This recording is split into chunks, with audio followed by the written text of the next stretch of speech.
500 वर्ष पूर्व एक गोप ने भी गाया और अपने ढंग से गाया, और ठाकुर जी ने उसके गीत को भी गोपी गीत के समान उपमा दी। गोपी गीत की उपमा क्या है कि यदि कोई व्यक्ति निरंतर गोपी गीत का पाठ करता है तो एक ना एक दिन ठाकुर जी उसको जरूर दर्शन देते हैं। देखो ठाकुर जी के दर्शन कितने प्रकार से होते हैं। सबसे पहला दर्शन है ठाकुर जी का स्वप्न दर्शन। ठाकुर जी को यदि आपको दर्शन देना है तो वो सबसे पहले आपको स्वप्न में आकर के दर्शन देंगे। और अभी जो जो भाव यहां बताए जा रहे हैं ये कभी किसी को बताने नहीं है, अपने तक ही सीमित रखने। ज्यादा से ज्यादा अपने गुरु को बता सकते हैं, माता पिता को बता सकते हैं, उसके अतिरिक्त किसी से मत बोलिए। तो सबसे पहला स्वप्न दर्शन, ठाकुर जी स्वप्न में दर्शन देते हैं। उसके बाद अनुभव दर्शन, आपको अनुभूति होगी ठाकुर जी हैं यहीं कहीं। और तीसरा और अंतिम साक्षात दर्शन। ये 3 दर्शन हैं ठाकुर जी का। यदि कोई व्यक्ति रोज गोपी गीत का पाठ करे या रात्रि में गोपी गीत का पाठ करते हुए शयन करता है, सोता है, तो ठाकुर जी का सबसे प्रथम दर्शन उसको स्वप्न में होगा। और जब स्वप्न में दर्शन हो जाए ना तो खुश हो जाना, पहला पड़ाव पार कर लिया। अब दूसरा पड़ाव क्या है? अनुभूति दर्शन, अनुभव दर्शन। वो कैसा होगा? आपके घर के ठाकुर जी, उनकी सेवा करते करते आपको अनुभूति होगी क्या, अरे अभी अभी ऐसा लगा इन्होंने आंख बंद की अपनी, अभी अभी ऐसा लगा कहीं से थोड़े से मटके हैं क्या, अभी अभी ऐसा लगा अपनी हाथ सीधा किया क्या इन्होंने। ऐसे अनुभव होंगे। और तीसरा दर्शन होगा साक्षात दर्शन। इनमें समय कितना लगता है वो कुछ कह नहीं सकते हम, आगे कथा में आएगा, मैं बताऊंगा उसके बारे में। तो ये 3 दर्शन जरूर होते हैं गोपी गीत के पाठ करने से। लेकिन कलिकाल में एक गोप ने भी गीत गाया और उसके गीत को सुनकर के ठाकुर जी ने उसके गीत के लिए भी यही भाव कहे कि जिस प्रकार गोपी गीत सुनने वालों को मेरे दर्शन होते हैं, पाठ करने वालों को मेरे दर्शन होते हैं, ऐसे ही तुम्हारा रचित, तुम्हारा गाया हुआ ये गीत जो कोई भी गाएगा, ठाकुर जी कहते हैं उसको मेरा दर्शन जरूर होगा। और वो गीत कौन सा है?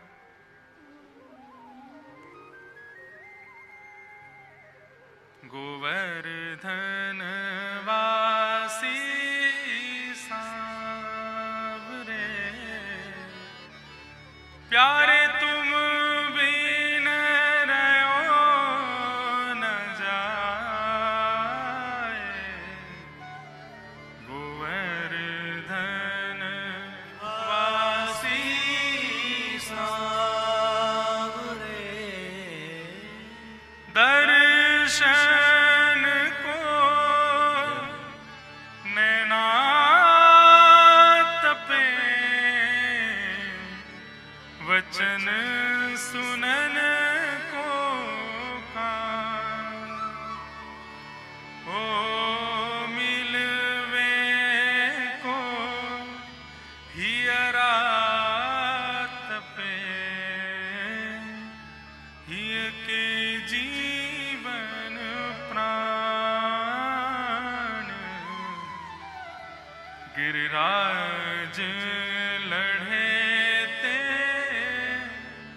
लाडले, प्यारे तुम बिन रहो न जाए, गोवर्धन वासी सारे।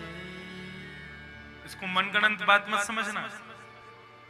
श्री कुंभन दास जी के पुत्र हुए चतुर्भुज दास जी निरंतर गोवर्धन में रहते थे। कुछ दिन के लिए ठाकुर जी से वियोग क्या हुआ, कुछ दिन के लिए दर्शन नहीं मिले, उन्होंने ये रचना लिख करके गाई। जैसे ही गाई, अंतिम पद गा रहे थे, युग युग अविचल राखिए सुखनिधि शैल निवास, श्री गोवर्धन रूप पे बलि जाए चतुर्भुज दास। जब उन्होंने पद गाया, श्रीनाथ जी प्रकट हो गए उनके सामने, अपने हृदय से लगा लिया और कहा कि चतुर्भुज दास मैं तुमको कुछ देना चाहता हूं। चतुर्भुज दास जी बोले मुझे कुछ मत दीजिए, मुझे केवल आपका दर्शन चाहिए। ठाकुर जी बोले तो तुमको नहीं देंगे, तुम्हारी रचना को देंगे। क्या? जो कोई भी इसका पाठ करेगा, जो कोई भी प्रेम से गाया करेगा, झूमते फिरते नृत्य करते हुए जो कोई भी इस पद को गाएगा, उसको मेरा दर्शन अवश्य होगा। ये गोप गीत है। इसी प्रकार गोपियों ने भी गीत गाया। तब कथामृतम तप्त जीवनम कवि विरीडितम कल्मषापहम श्रवण मंगलम श्रीमदाततम भुवि गृणन्ति ते भूरिदा जनाः। एक कन्हैया, गोपियां कह रही हैं, एक नवीन भाव सुनो। गोपियां कह रही हैं कन्हैया यदि तुम हमको छोड़ के चले गए हो, यदि तुम नहीं आए ना तो तुम्हारी तो लाज जाएगी, साथ साथ तुम्हारी कथा की भी लाज जाएगी। ठाकुर जी बोले मेरी कथा की लाज क्यों जाएगी? बोले लोग कहेंगे कि गोपियों की स्थिति कैसे हुई? बोले कथा सुनने की वजह से हुई। और कथा सुनने से हुआ क्या? बोले ठाकुर जी ने प्रेम किया, ठाकुर जी ने रास किया और फिर छोड़ के चले गए। विरह अग्नि में गोपियां तड़पती रहीं, तो लोग कथा सुनना बंद कर देंगे। बोले कि भैया गोपियों की तरह हमारी भी मनोदशा हो जाएगी, इसलिए कथा मत सुनो। तो इसलिए कन्हैया तब कथामृतम, तुम्हारी कथा अमृत है, लेकिन तुम यदि नहीं आओगे तो लोगों को लगेगा कि इस कथा से तो तप्त जीवनम, जीवन तपित हो जाता है। कवि विरीडितम कल्मषापहम, ये कल्मशों का नाश करने वाली तुम्हारी कथा है कन्हैया। अपनी लाज मत बचाओ, अपनी कथा की तो बचा लो, प्रकट हो जाओ श्याम सुंदर। इस प्रकार गोपियों ने गीत गाते हुए अंत में जब रुरुदुः स्वस्वरम राजन, रोना प्रारंभ किया, ठाकुर जी प्रकट हो गए। कैसे प्रकट हुए? कल की कथा में मैंने बताया था। और तत्पश्चात ठाकुर जी ने फिर गोपियों के साथ महारास किया। अब महारास करने लगे। यहां तक कल कथा पहुंची थी। महाराज जैसे ही करने लगे, महाराज कैलाश पर्वत पर बैठे हुए भगवान शिव त्रिनेत्र बंद करके ठाकुर जी की अनुपम लीला का दर्शन कर रहे हैं। जैसे ही महाराज प्रारंभ हुआ, हिमालय पर बैठे हुए केदारनाथ भगवान झूमने लगे।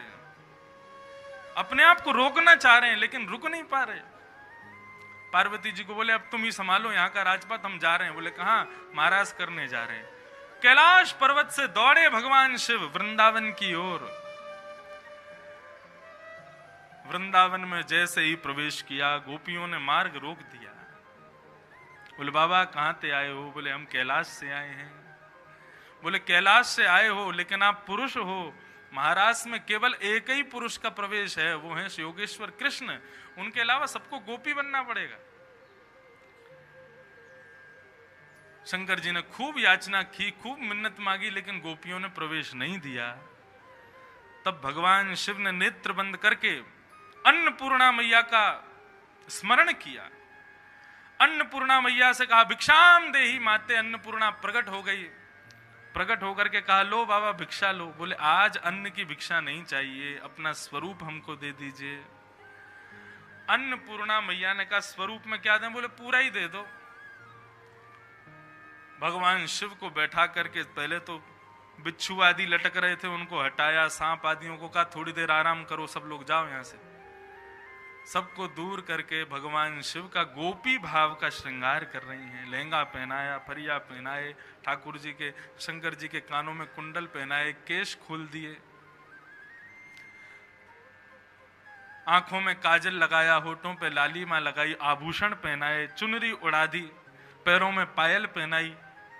भगवान शिव गोपेश्वर बन गए। जैसे ही गोपेश्वर बनकर के खड़े भये महाराज, अन्नपूर्णा ने नजर उतारी भगवान शिव की। वाह, मूछन वारी गोपी।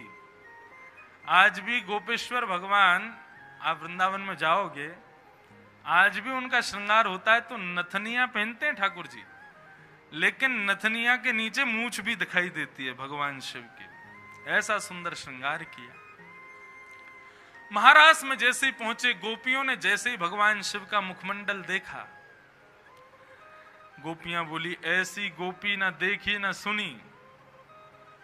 हाथों पे बाल, पैरों पे बाल, बीच में पेट दिख रहा उसमें भी बाल, और चलें तो महाराज ऐसा लगे कि जन कौन आ गए हो। धम धम धम कर, अरे माताएं चलती हैं तो थोड़ा चाल का ध्यान रखती हैं। भगवान शिव तो ऐसे ही चल रहे हैं, बिल्कुल सीनों उठाए के।